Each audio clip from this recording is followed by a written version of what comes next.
देश अभी महाविनाशक कोरोना महामारी से जूझ ही रहा है कि बर्ड फ्लू नाम की बीमारी ने डराना शुरू कर दिया है।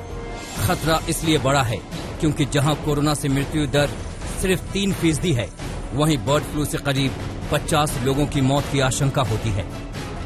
भारत के 5 राज्यों हिमाचल प्रदेश, हरियाणा, राजस्थान, मध्य प्रदेश और केरल में बर्ड फ्लू की पुष्टि हो चुकी है। मतलब इन 5 राज्यों में बर्ड फ्लू का वायरस मौजूद है। इन प्रदेशों में बड़ी संख्या में कौवों और दूसरे पक्षियों की मौत हुई है। जहां देश के 5 राज्यों में बर्ड फ्लू यानी एवियन इन्फ्लुएंजा अपनी पैर पसार चुका है, वहीं जम्मू कश्मीर, तमिलनाडु, उत्तर प्रदेश, गुजरात और पंजाब भी इसे लेकर सहमे हुए हैं, क्योंकि इन राज्यों से जांच के लिए सैंपल लैब पहुंच चुके हैं। आशंका जोरदार है कि इनमें भी बर्ड फ्लू के वायरस हो सकते हैं।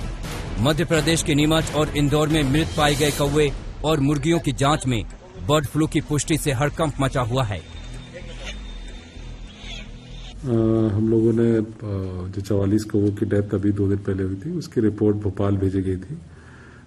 उसमें से 2 रिपोर्ट्स पॉजिटिव आई हैं, जो H5 एवियन इन्फ्लुएंजा रिपोर्ट हुआ है। इसमें पशुपालन विभाग के साथ सलाह की गई और उनकी सलाह एवं निर्देश अनुसार इस पूरे जो सैंपल लॉट था, उस एरिया को पूरा कंटेन करने के लिए हम लोगों ने वहां की जितनी भी चिकन शॉप्स हैं वो तुरंत बंद करने का आदेश भी दे दिया है। हमने फैसला किया था कि दक्षिण के राज्य जहां से हमारे यहाँ मुर्गा मुर्गिया आते हैं, उनको हमने अभी 10 दिन के लिए बैन किया है। वहां से ये चिकन या मुर्गा मुर्गी ना आए। हम पूरी तरह से सावधान हैं। भारत के 5 राज्यों में बर्ड फ्लू की मौजूदगी के बाद देश के दूसरे राज्य भी अलर्ट पर हैं। उत्तर प्रदेश में योगी सरकार ने इसे लेकर एडवाइजरी जारी कर दी है। दिल्ली में केजरीवाल सरकार ने 11 लोगों की रैपिड रिस्पांस टीम का गठन किया है। झारखंड में भी कई जिलों में रैपिड रिस्पांस टीम बनाई गई है। हैदराबाद में ऐसी ही टीम को तैयार किया गया है। केरल और हरियाणा में केंद्र ने कई टीमों को भेजकर उनकी तैनाती कर दी है। जम्मू में भी 150 कौवों की मौत से दहशत है। हो सकता है इसमें ये सर्दी की वजह से भी और सीवियर मतलब वेदर कंडीशंस की वजह से भी इनकी डेथ्स हुई हो। फिलहाल ये मैटर ऑफ इन्वेस्टिगेशन है, तो हमने सैंपल्स भेजे हैं और ये RDDL जालंधर से कंफर्मेशन आएगी कि इसमें क्या रीज़न है इनकी डेथ का। उसके बाद ही हम किसी निष्कर्ष पर पहुंच सकते हैं।